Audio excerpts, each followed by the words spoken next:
So here we are for another session in English. And we have with us here today John Ellis, who's a translator and interpreter based in São Paulo.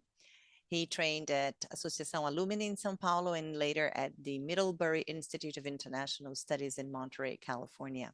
And today he teaches consecutive and simultaneous interpretation at Associação Alumni. His working languages are English, Spanish, Brazilian Portuguese, and French.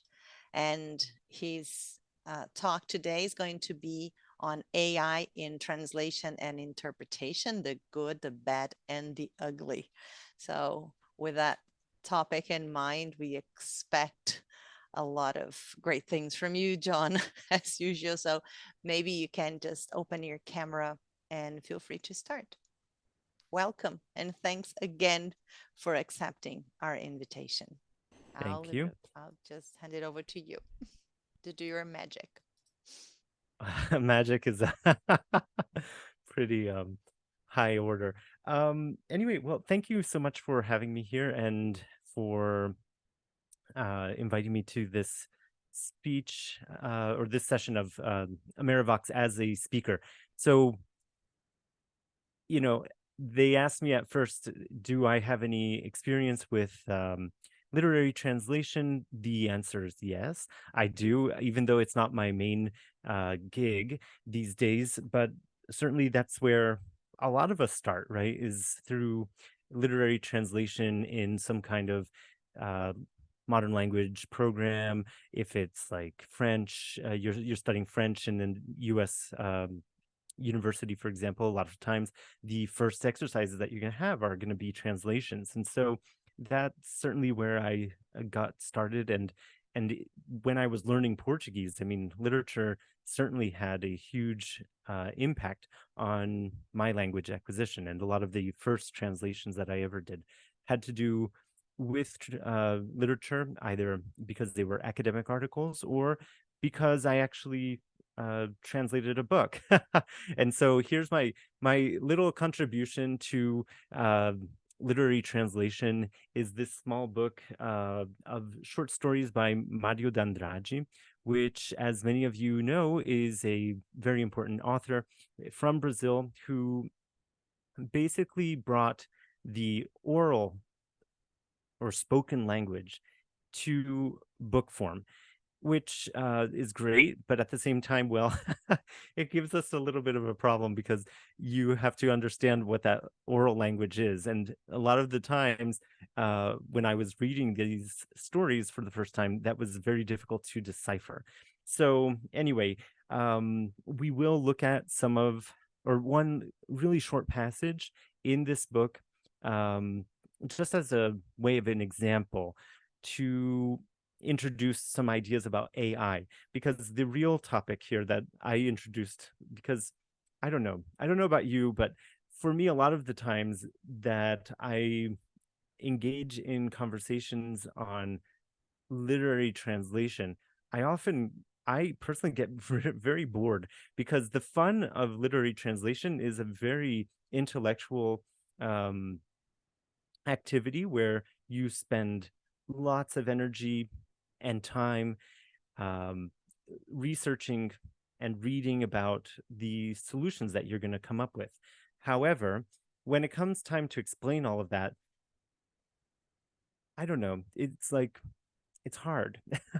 And so I don't find it very stimulating to talk about literary translation, other than, the different ideas that might come up as a result of the choices that somebody made. So I decided to change the focus, and I said, well, why don't we talk a little bit more about AI in translation? Because obviously, everywhere we go as translators these days, the other kind of boring conversation is also about AI. I say boring because personally, I don't think that AI is the end of translation. I think it's just yet another tool that's at our disposal to facilitate and make our choices a little bit better. So that's debatable. A lot of people are going to say, are going to find lots of questions with that. But at the same time, I'd like to talk about that and sort of talk about the good, the bad, and the ugly of AI in translation and interpretation, because I've seen it all at this point. I've seen really great things come out of it. I've also seen a lot of problems with the AI generated solutions, and that's precisely one of the things that we're going to be looking at. So without further ado, let me move to sharing my screen. I do have a small presentation. Somebody just sent me a message. Okay, somebody said this. Thank you, Daniel, for chiming in. So yeah, definitely more human in the middle is still more interesting and more likely path for AI at the moment. And that's kind of how I see it as well. It's like, well, we've seen great advances, but at the same time, we're not quite there yet. But at the same time, it really helps us. Anyway, let me not jump ahead of myself and start to talk about my presentation. And so here's the slide deck. Oops, I should just go to the very beginning. Yes, right here. So that's the, sexy title just to get people stimulated and want to talk about this. But in any case, what I wanted to talk about here is, first of all, the good. All right, so what are the good things about AI in translation and interpretation? Well, first of all, we definitely see improved accuracy and consistency. And this was something that we were already gaining, especially prior to the pandemic, prior to the big ChatGPT technologies coming out and being available to most of us. And so we saw this through the neural translation or neural machine translation, which when I was studying my master's back in 2017, 2018, all the way to 2019, there were presentations that were being made in the university saying, well, look, we have seen that the new neural translation models are basically producing 85, 90, even 95% accuracy when it comes to the translation of literary texts. And I think that that's really exciting. And when you think about how hard it is to create a literary text, and you suddenly hear that a machine can do it for you, not with 95% consistency or accuracy, it's quite, eye-opening and catches your attention. Now, do I trust it? No. Obviously I don't, because if it were that good, it would be 100%. So clearly the 95 percent tells us that there's a 5% chance that things are not right. Maybe it's even less. It might be more like 90%. But in any case, there's a gap there that needs to be bridged. And that bridge obviously comes from us. We get to look into that if we're going to go that route, which is the route of AI translation or neural translation in this case. But that was back prior to the pandemic. I'm curious to know how much better things have gotten since then. I think it's gotten quite a lot better, but again, it's still not perfect. So anyway, so yes, improved accuracy and consistency. So that's good. We also have increased productivity. Obviously, if you can just run a document through an AI tool or a machine translation tool and get a translation done real quick, that's fast. I mean, that's huge. Remember, like when we didn't have AI tools, like 3,000 words a day was pretty decent for output. But nowadays with AI tools, you can do much more output than that. Some people are saying about 40% more productivity. And so I think that that's obviously good for a lot of us because we can do more in less time. At the same time, clients are going to want to pay less for you because you can produce so much more with the computer or with the aid of the computer. And so that creates a whole new playing field. And certainly that's the debate amongst a lot of translators and interpreters. It's like, well, how are we going to keep our rates up if we're going up against the machine, and the machine can basically produce things for people who aren't even professionals? And yes, that's true. And it's true that we've seen a lot of jobs go away, and that's definitely a problem. But we'll talk about, I'll get more into that in the bad section. But when we think about the good, at least we can say increased productivity is a positive. Reduced costs, I think we just talked about that. So anybody can go out and get a translation these days. If you know where to find the right tools, the better tools out there, then you don't have to talk to a translator or an interpreter, maybe, because you know that you can just get it through a computer or some kind of technology. And so that's good for the client, not so much for us, but in any case, a lot of people will see that as a way to get a certain level of communication across when they don't have the resources to do so at a more professional or more specific level. And so I've heard about lots of cases where people are using these tools to communicate in languages that are maybe rare languages, like Wolof, or French in different parts of Africa is going to be spoken different ways. And so you often have all sorts of Creole that needs to be translated, and you often don't have a good translator to make that translation happen, but you are in the middle of a conversation where you want to get the information. And so communication is what matters the most. And so most people will probably skimp on the translation, but find a way to communicate and get the message across. And so I think that all of these tools that we have are helping communication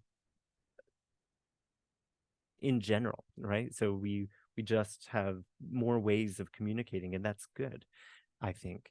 And then of course a lot of the AI is using corpus or corpi that are well established and have lots of information that draw on really great solutions. And that leads you to find better solutions when you're translating. And that might seem like trivial, but occasionally we, as you all know, have writer's block, translator's block, where we can't come up with that solution on our own. And in the past, when we had this kind of situation where we had a question of, well, what collocates with what kind of word are we looking for, and what would be a better solution than the one we've come up with? Well, we often went to a corpus and asked the corpus to provide us with more information. And AI basically is doing that, only at an even greater scale than a lot of the corpi that we were using. And so it's true that nowadays I find myself using AI to find solutions in the same manner that I was using a corpus in the past to find the solutions. It doesn't mean that I don't use corpi any longer. I do, and I still think that they are extremely valuable, and they really help me get to a more precise answer. But a lot of times AI also generates that same kind of answer for me. And so sometimes I have to admit I use the AI because I think it's really helpful and it's fast. And so you don't need that much training, in fact, to use AI. It's very intuitive. Whereas using a corpus requires understanding how to insert the query that you're looking for and think of different ways to get to the answer that you're looking for. It's not to say that AI doesn't require that. You do also have to input the query in a specific way so that you can get the right results. And a lot of times, it's funny, you hear of people asking, well, what was the query you used to get to that answer? And so I find that that's quite indicative of just what the new set of skills are that we need, which is how to ask questions. And asking questions, as we all know, seems simple, but then you often have to reformulate and reformulate again in order to get to the right question. So it generates a whole new set of critical thinking skills. Anyway, so that was the good. And now, oh, and finally, fast feedback. Fast feedback is really useful. And this is something that I've seen help my students. For those of you who don't know, I often teach courses. I teach courses at an institution here in Brazil known as Associação Alumni. I'm making a little plug for them right now. And basically, we produce courses on translation and interpretation. And a lot of the work that I do at Associação Alumni is interpretation classes. And what I tell my students to do is, first of all, produce transcripts of their interpretations. And those transcripts are automatically generated through other AI solutions like Otter, which generates your transcript as you're speaking, which is like magic. When students see that for the first time, they're like, oh my God, I can't believe you can produce a transcript out of nowhere just by speaking. And that's really impressive. But usually I ask them to do that for two reasons. One, to see whether the transcript producer can actually understand what they're saying. And two, to see what exactly are the problems right away. So you don't have to re-listen to your entire recording. You can go straight to the transcript and see what were the trouble spots, what were difficulties that you had while interpreting, and then we can have a better discussion. The discussions are richer. But then, ever since ChatGPT and the other AI solutions that are out there, I ask my students to just take their transcript and run it through the AI and say, hey, AI, can you reformulate or can you edit my text? And see what kind of new solutions they get.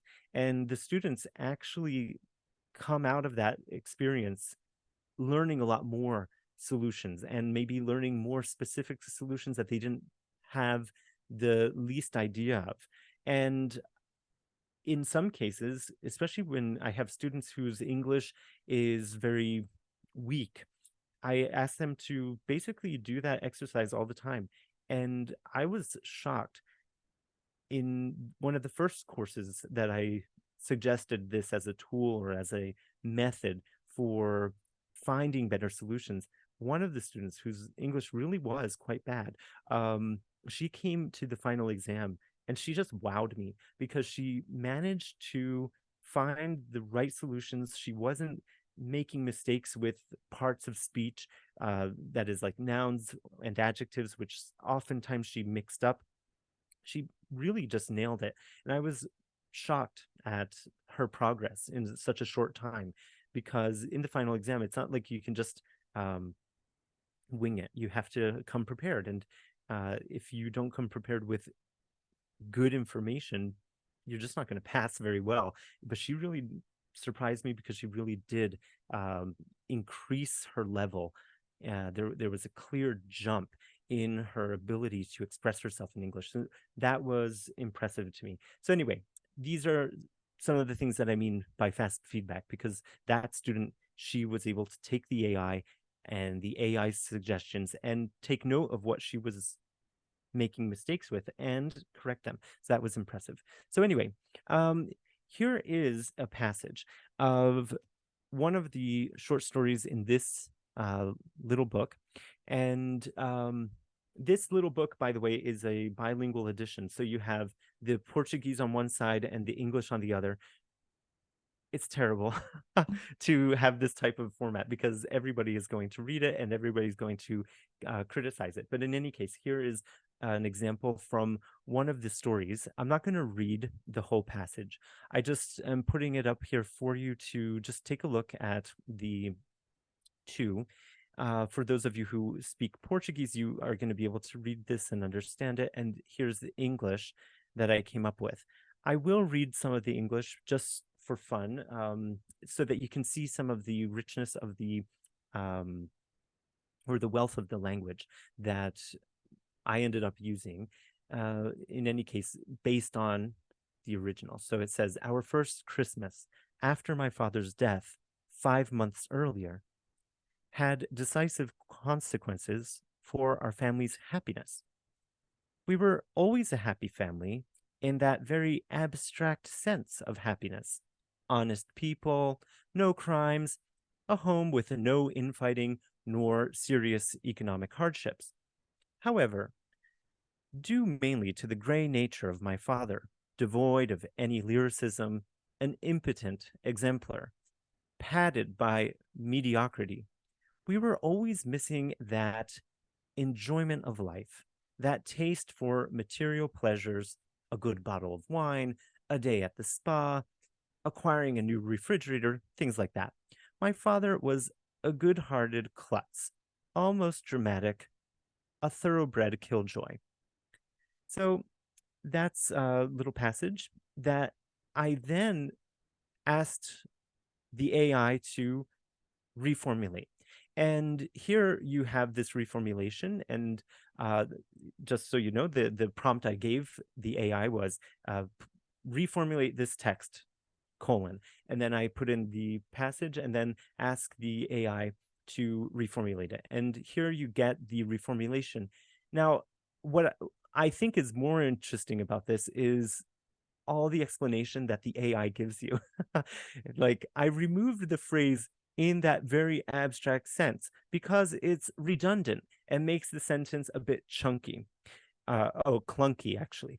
I replaced the phrase "padded by mediocrity" with the more concise and expressive phrase "uninspired disposition." Wow. I removed the phrase "da da da." So it tells you what it got rid of, almost as if it were cutting out the fat in your translation or in your message. And maybe for corporate translations, this is really good because you get to the point real quick. You don't have to, use too many words to get to the idea. But when it comes to translation and literary translation, especially, I feel that that fat is precisely what we want. We want the juice, we want the excess. But by the same token, this removal, this process of removal, helps us understand what's maybe the key to the literary translation. And there's a recent book by a Brazilian professor of literature, Eliane Robert Moraes, which I just acquired, and I went to her signing the other day because I really like her.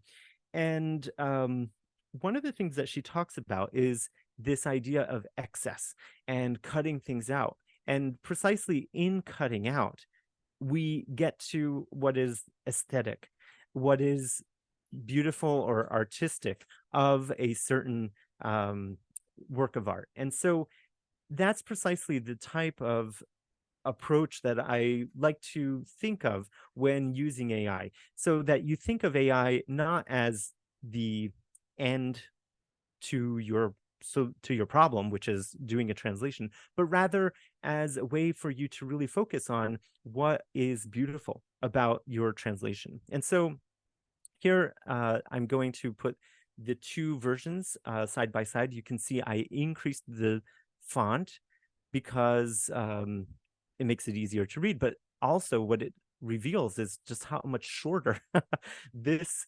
version, the AI version, is compared to the original version. And so again, you have this idea of a leaner, less fat, less excessive type of translation, and you lose something. So let's just read it real quick. "My father's death 5 months before Christmas had a profound impact on our family's happiness. okay, it sounds really good. And that gets back to that idea of, well, there is a good solution that comes up through these AI solutions. While we were always a happy family in the abstract sense, lacking crime, infighting, and serious economic hardship, we lacked the zest for life and enjoyment of material pleasures that my father's somber and uninspired disposition prevented us from experiencing. He was a kind-hearted but clumsy and joyless man. I don't know. I mean, you can decide whether that's on point or not. I just feel like you lose some formulations like a thoroughbred killjoy. I just like that, this idea that you inherit this from your parents, and that it's inbred. And so this kind of idea, padded by mediocrity, just kind of, it's gone. And even the list that the AI tells you that it's replacing or whatever, it's going to give you another phrase for, it's missing. So here you can see how this process works and how it's not exactly great, but it's not that it's bad, right? Anyway, so here we get to the bad. I do understand that I am probably over time already. But we still have 4 minutes. It's all good. 4 minutes? Okay, thank you. So let me try to get through these 4 minutes. I have so much more material than I actually realized I would be able to talking about excess. In any case, the bad. So the bad, what we see in the bad is quality isn't great, right? As I was just saying, you lose the fat. And when you think of Wagyu beef, what's great in Wagyu beef is precisely that fat that's been massaged into the beef so that you get that beautiful marble. And so that's kind of what you're losing with a lot of the AI. It just strips it from you, so you only get the muscle. And so while I like a toned body, it's not exactly perfect for a good steak, or in this case, a good literary translation. Context. So a lot of times this is the biggest problem with AI. You miss the context. The AI doesn't understand what's going on beyond just understanding that this is a word for word translation, or sometimes it actually catches a bigger message, but it's still missing the general context. And so in this case, where it's doing a literary translation, it's still not providing me with the full context that this writer was trying to get to. And so here, I just want to take this real quick moment to say, look how many translations there have been. And there's actually one missing here, but these are translations of a masterpiece here in Brazil, which is the posthumous memoirs of Brás Cubas. And this is a masterpiece because it's very difficult to read and understand, because it's full of nuance and ambiguity. And therefore, each translation is slightly different. And each translation, of course, is going to focus on different things. And so the context in which the translation is being made even is lost on the AI. So much so that, like, this most recent translation, which really focuses a little bit more on the issues of racism and slavery, might be totally lost on the AI. Moving on, bias. And so related to this idea of what's lost on the AI, the AI is usually drawing on a corpus, and this corpus might be, for example, a corpus that is full of stereotypes or doesn't include inclusive language, for example. And so you get solutions that don't really meet the needs of today's society and the type of readers that you might be trying to read, or sorry, to reach. And so these are some of the issues that you see the AI is kind of falling behind on. Then data privacy. Obviously, this is a major issue, because a lot of times you upload a section of your text, and what happens is you're basically giving the rights to the text to someone else, and of course the information. So you have to think twice, what am I going to put into an AI? would I be okay to share any of this information? Would my client be upset if I shared any of this information? And so this creates a lot of issues. And then, of course, what the AI generates suddenly is copyright because it belongs to the AI. And so we haven't heard of all that many cases where Google is going after the rights for what was actually produced, but who knows? What if that does become an issue? And so you suddenly have a series of issues related to data privacy. And then, of course, it requires human translation. And this brings me to this little thing. Is it that bad, though?